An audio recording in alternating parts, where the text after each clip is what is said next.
Every minute, over 500 hours of video content is uploaded to YouTube. While much of it is entertaining and educational, there's a shadowy side to this vast platform. Hidden deep within YouTube's algorithms lies a world of unsettling and controversial content waiting to be discovered.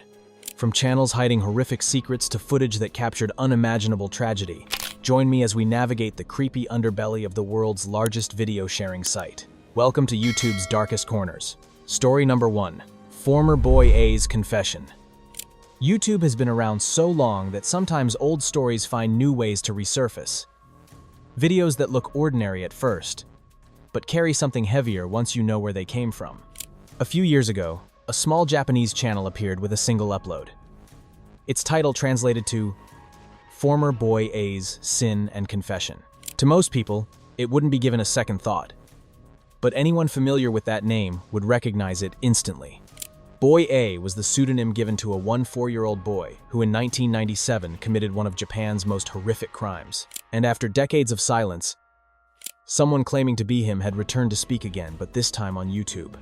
In 1997, a 4-year-old boy living in Kobe carried out a series of attacks that would become one of the most disturbing cases in Japan's history. On March 16th, he struck a 10-year-old girl named Ayaka Yamashita with a hammer near a residential building. She died a week later. Only 10 minutes after that attack, he stabbed another 9-year-old girl outside a nearby park, injuring her. That same day, he wrote in his diary that he had performed what he called sacred experiments to see how fragile people were. When he learned that Ayaka had died, he wrote again. Thanking a deity he said he had created in childhood, something he called Bamoishin. 2 months later, he attacked again. On May 24th, he met a 1-year-old boy named Junhas and told him he wanted to show him a turtle.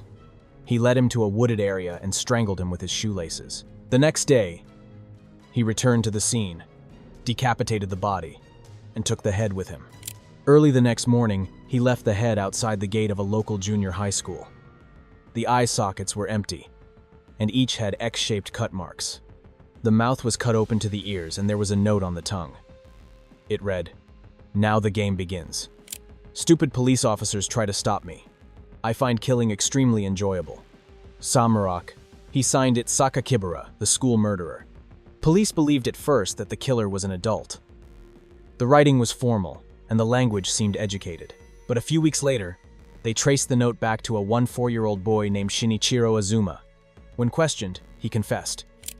He admitted to killing Junhase and Ayaka Yamashita and to attacking several other girls. He even showed the police where he murdered Junhas, claiming he hid the body and returned with a handsaw and rubbish bag the next day to cut off the head and take it home.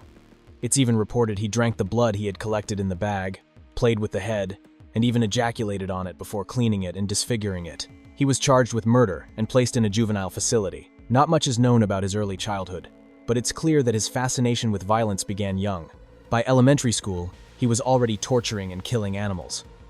He once described lining up frogs on the road and running over them with his bicycle, and later admitted to mutilating cats and decapitating pigeons. Psychological evaluations later revealed that he showed signs of conduct disorder, depersonalization, and sexual sadism. He said that violence and death aroused him, and that he viewed people as vegetables lacking any worth. In court, he expressed no remorse, claiming that the murders were justified.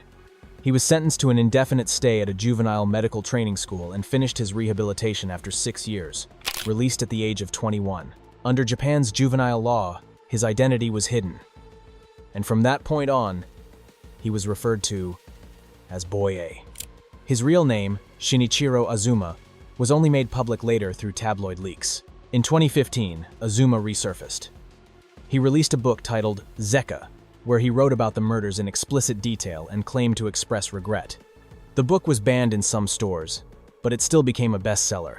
Shortly after, he launched a personal website that included nude photos of a man he claimed was himself. The site drew intense criticism and led the magazine Shukan Post to publish his name, photograph, and the city where he lived at the time.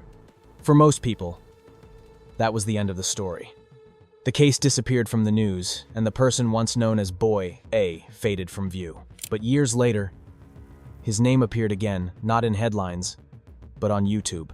A Japanese channel called Former Boy A's Original Sin and Confession was created on New Year's Eve in 2020. The description reads, "Hello, I am former juvenile A, 25 years have passed since the incident I committed. The guilt I carried at age 14 has turned into original sin, and it still haunts me to this day.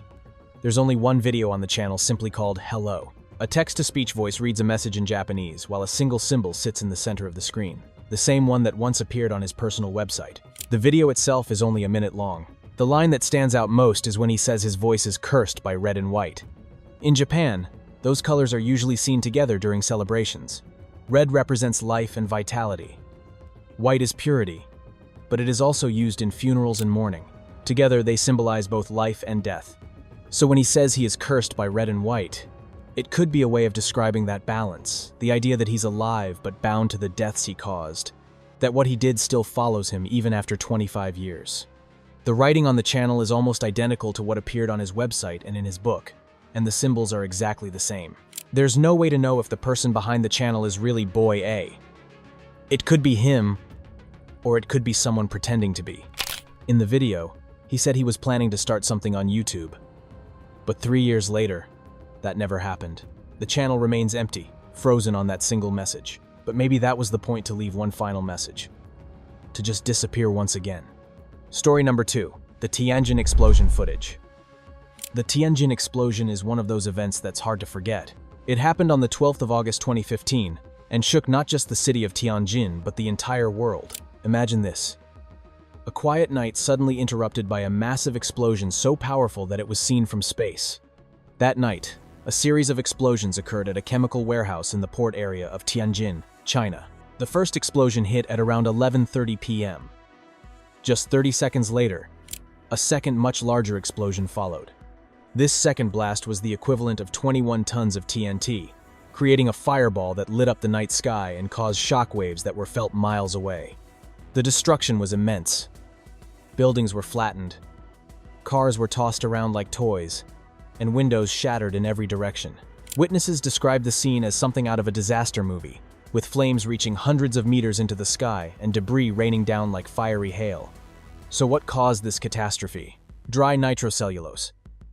The container overheated, causing a spontaneous ignition. This fire reached another hazardous substance stored in the warehouse, ammonium nitrate fertilizer, which caused the initial explosion. Following this, with so many more dangerous chemicals and substances around, another explosion would soon follow. Investigations revealed that the facility was storing dangerous chemicals far beyond the permitted quantities, and many of these substances were housed in close proximity to each other, creating a ticking time bomb. The aftermath was chaotic and tragic. Firefighters and emergency responders rushed to the scene to battle the flames and save lives, but many of them became victims themselves due to additional explosions. In total, 173 people lost their lives, including 104 brave firefighters. It was one of the deadliest days for emergency responders in recent history. But the human cost didn't stop there. More than 800 people were injured, and thousands were displaced from their homes. The environmental impact was severe as well, with toxic chemicals contaminating the air, water, and soil. Footage of the incident is just incredibly shocking, showing just how close residents were to the chemical warehouse. One video in particular shows the first explosion with the resident being too close to the warehouse. And based on the video, we can only assume he and many others perished from the explosion. The way the video cuts off leaves one speechless. To be honest, in one moment, he and hundreds of other people lost their homes, families, and lives. The immediate silence is haunting, to say the least. In response to this disaster, the Chinese government launched a massive cleanup and investigation. Several company executives and government officials were arrested for negligence and corruption. The cleanup operation was extensive, involving thousands of workers and taking months to complete. All in all, the Tianjin explosion is a horrifying event, which has left a lasting legacy on the survivors. It must be difficult to attempt to return to a normal life once again, with their homes, friends, and family members having been taken away from them. Their homes are now one big graveyard, reminding them of what once was before such an awful tragedy. Story number 3. Family video hiding a dark secret. YouTube is filled with countless family videos capturing birthdays, holidays, and everyday moments that families want to share with the world. These videos usually bring smiles and warm feelings, showing us slices of ordinary, happy lives. But sometimes a video surfaces that hides a sinister story beneath its cheerful facade. This video is one example, a seemingly typical family gathering, yet the reality is it's anything but. At first glance, It's just another family memory with everyone enjoying their time together. But hidden within this footage is something truly horrific. To understand the true meaning behind the horror in this video, we need to explore the backgrounds of Karla Homolka and Paul Bernardo, an ordinary-looking couple who share a dark secret. Karla Homolka was born on the 4th of May 1970, in Port Credit, Ontario. She grew up in a typical middle-class family and was known for being intelligent, outgoing, and popular. But underneath her friendly facade, Karla had a disturbing fascination with cruelty, particularly towards animals. Paul Bernardo was born on the 27th of August 1964 in Scarborough, Ontario. His childhood was far from ideal, raised by an abusive father who was a known predator. Despite his troubled upbringing, Paul came across as a charming and well-mannered young man, excelling in school and enticing those around him with his looks and charisma. However, beneath this, all was a man consumed by violent fantasies and a deep-seated rage. Karla and Paul's paths crossed in October 1987 at a pet convention in Scarborough. The connection was immediate and intense, quickly becoming an inseparable pair. They immediately clicked, thanks to their shared dark fantasies and a mutual desire for control and domination. As their relationship grew, so did their criminal activities. Together, they planned and executed a series of increasingly violent and horrific acts, assaulting at least 18 women and taking the lives of 3 between 1,987 and 1,992. Karla's loyalty to Paul was unbreakable, even as his demands grew more extreme. This bond ultimately led to the tragic events of Christmas Eve in 1990. Their next victim would be Karla's sister, Tammy Homolka. Tammy Homolka was a bright, cheerful 5-year-old who looked up to her older sister. She had no idea of the sinister intentions Karla and Paul were planning. In the weeks leading up to Christmas, Karla and Paul began to discuss their intentions in chilling detail. Karla, who worked at a veterinary clinic, had access to powerful sedatives. She stole halothane, a potent anesthetic used for animal surgeries, with the intention of using it on Tammy. On the 23rd of December 1990, Karla and Paul put their plan into motion. They invited Tammy to join them for a festive evening of drinking and celebrating the holidays. As the night progressed, Karla spiked Tammy's drinks with a sedative-laced cocktail. When Tammy became drowsy and disoriented, Paul and Karla took her to the basement where they administered the halothane, rendering her unconscious. What happened next was nothing short of horrific. Paul and Karla assaulted Tammy while she lay unconscious, recording everything on video. However, their plan went horribly wrong. As the night went on, Tammy began to vomit and choke, and despite their attempts to revive her, she ultimately died of asphyxiation. In a desperate bid to cover their tracks, Karla and Paul dressed Tammy, cleaned the scene, and called emergency services, claiming she had accidentally choked on her vomit. The Homolka family was devastated by Tammy's sudden and tragic death, unaware of the true cause. 3 weeks after Tammy's death, Karla and Paul had also filmed a video titled "The Fireside Chat" inside the Homolka home. This video, which later surfaced as court evidence, began in the basement recreation room before moving to Tammy's bedroom. During the recording, Karla shockingly admitted to Paul that she enjoyed Tammy's assault. And in a disturbing twist, Karla dressed in Tammy's clothes and acted like her sister while they had sex on Tammy's bed. This is where we return to the innocent-looking home video of Tammy taken on the night she was attacked, which is available to see on YouTube. Tammy is seen in the first few seconds of the clip enjoying a drink and enjoying Paul and Karla's company, completely unaware of the plan her sister and Paul had in store for her. Knowing the truth of the events that would unfold makes this video incredibly difficult to watch. These are YouTube's darkest corners where seemingly innocent footage hides unspeakable horror. Former Boy A's cryptic confession.